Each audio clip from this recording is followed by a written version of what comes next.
Histórias de fantasmas, espíritos e assombrações são muito comuns entre os caminhoneiros e motoristas de ônibus no Brasil e no mundo. É fácil entender o porquê. As estradas são lugares cheios de histórias com acidentes, mortes e destruição. Além disso, a solidão de uma viagem à noite, aliada ao cansaço, pode influenciar a imaginação dos motoristas, ou a visão para um outro mundo. Boa noite, Fael. Eu me chamo Tatiana, tenho 43 anos e moro em Cruzeiro do Sul, no Acre. E hoje eu vou relatar sobre o encontro que eu tive com uma criatura chamada Mapinguari. Em uma estrada, tida como assombrada, aqui perto de Cruzeiro do Sul. E eu quero que saibam que eu não estou inventando histórias. Até porque eu não fui a única a presenciar assombrações nessas estradas, que é tida por muitos como assombrada. Os moradores da pequena Cruzeiro do Sul, a 640 quilômetros de Rio Branco, no Acre, afirmam ter visto uma estranha aparição de um homem de capa preta, chapéu de abas largas, surgida na rodovia que leva ao aeroporto da cidade. Aparentemente, ele surge na estrada, diante dos carros, e teve diversas testemunhas. Mas o que eu vi foi uma criatura física e muito mais assustadora. O ano era 1999. Eu morava perto de uma estrada deserta, e é uma estrada estreita sem linhas de rua. Tem apenas algumas casas no final e ladeada por densas florestas. Não haviam luzes na rua.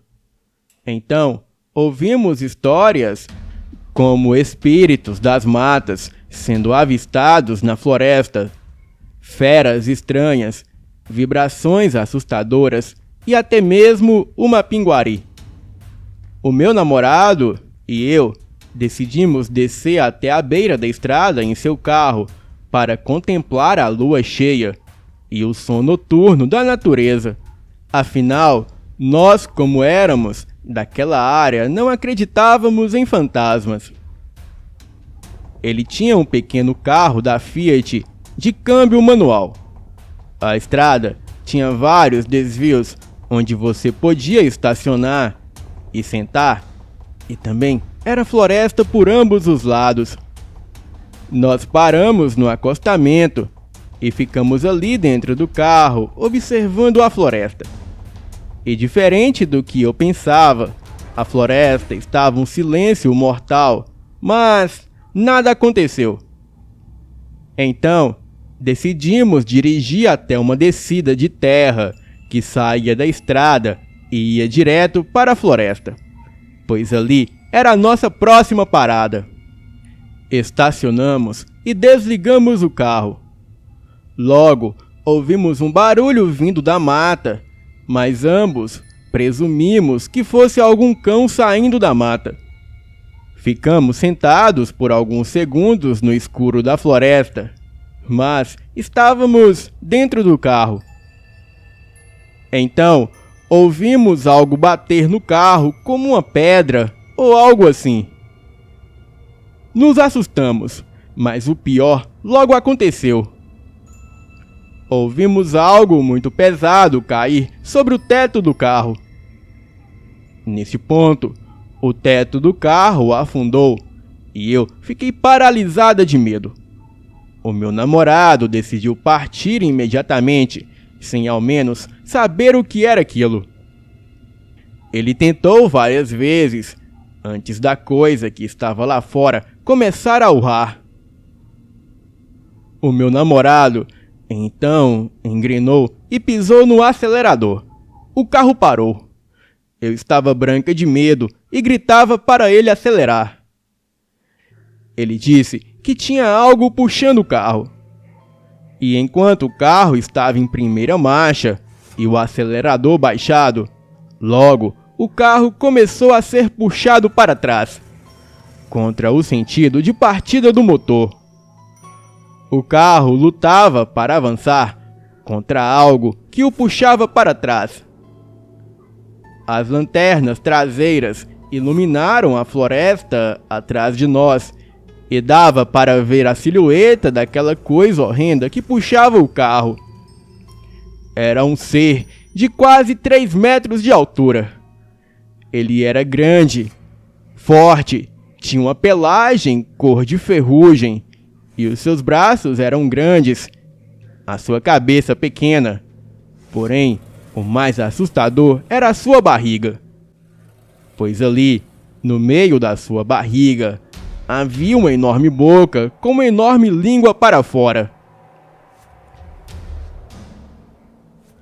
Com muito custo, os pneus do carro pularam para a frente e saímos a toda velocidade, nos afastando da floresta. Andamos uns 2 quilômetros com o carro, mas o mesmo parecia estar destruído, pois a porta do porta-malas batia e o para-choque arrastava no chão, e fora que o carro parecia estar dando para a esquerda. O meu namorado então parou para olhar os danos no carro, pois afinal tínhamos perdido aquela coisa de vista. Mas quando nós olhamos para trás do carro, juramos que vimos alguém vindo na direção dele. Então corremos feito loucos de volta para o carro e decidimos sair da estrada o mais rápido possível. Entramos no carro e saímos correndo. E enquanto dirigíamos, escutamos novamente aquele urro e pedras sendo arremessadas no carro. O que quer que estivesse na estrada queria que partíssemos dali ou nunca mais saíssemos dali. Nós não voltamos naquela estrada desde aquele dia. O Mapinguari é uma lenda derivada de algumas lendas dos índios da região amazônica. O Mapinguari é bem popular aqui na minha região. Os caboclos contam que dentro da floresta vive o Mapinguari, um gigante peludo com um olho na testa e a boca no umbigo. Para uns, ele é realmente coberto de pelos, mas para outros, a sua pele é igual ao couro do jacaré. E segundo esta lenda, alguns índios, ao atingirem uma idade mais avançada, evoluiriam e transformariam-se em Mapinguari, e passariam a habitar o interior das florestas, passando a viver apenas no seu interior e sozinhos. Há também quem diga que os seus pés têm o formato de uma mão de pilão. Bem, eu não posso afirmar com toda certeza se o que eu realmente vi naquela noite era de fato um Mapinguari, pois o som que eu escutei da criatura era semelhante a um urro de lobisomem. E o Mapinguari emite uns gritos semelhante ao grito dado pelos caçadores. E se alguém responder, ele logo vai ao encontro do desavisado que acaba perdendo a vida. A criatura é selvagem e não teme nem caçador, pois o mesmo é capaz de entortar o aço do cano da espingarda. E os ribeirinhos amazônicos contam muitas histórias de grandes combates entre o Mapinguari e valentes caçadores. O Mapinguari sempre leva vantagem, e os caçadores que conseguem sobreviver muitas vezes ficam aleijados ou com terríveis marcas no corpo para o resto de suas vidas. Há quem diga que o Mapinguari só anda pelas florestas de dia, guardando a noite para dormir. E quando anda pela mata, ele vai gritando, quebrando galhos e derrubando árvores, deixando um rastro de destruição. E outros contam que ele só aparece nos dias santos ou feriados. Dizem que ele só foge quando vê um bicho preguiça. Mas o engraçado é que o que eu vi naquela noite parecia uma preguiça gigante, exceto pela enorme boca na barriga. Bem, e como eu sei de tudo isso? Acontece que depois daquela noite fatídica, eu passei a pesquisar bastante sobre a criatura. E eu posso até dizer que talvez eu tenha o visto em outra ocasião.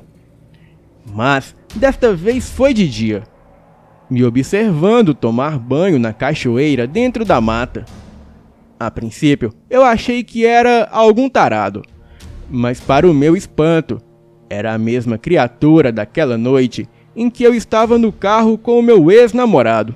Bem, mas isso é relato para uma outra hora.